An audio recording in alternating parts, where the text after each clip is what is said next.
নতুন করে প্রেম খুঁজো না, নতুন করে নিজেকে খোঁজো। কারণ এই জেনারেশন না ওই অনেকটা সুইসাইড প্রবণ হয়ে গেছে। ভালোবাসে, বাঁচার জন্য ভালোবাসে, কিন্তু ভালোবাসাটা ব্রেকআপ হয় মরার জন্য। প্রত্যেকটা সম্পর্ক ব্রেকআপের পর হাত কাটবে, পা কাটবে, এই করবে সেই করবে, কত কি করে।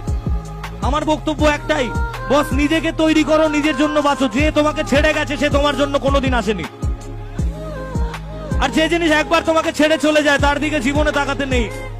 কারণ কথায় আছে, যেদিন তুমি হেসেছিলে সেদিন আমি কেঁদেছিলাম, যেদিন তুমি হেসেছিলে সেদিন তোমার জন্য আমি কেঁদেছিলাম। আর আজ আমি একা নই, আমরা সবাই মিলে হাসি একসাথে, আর তুমি সেখানে বসে কাঁদো।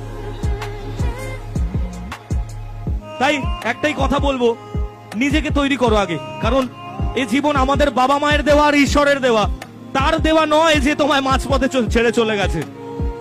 তাই কি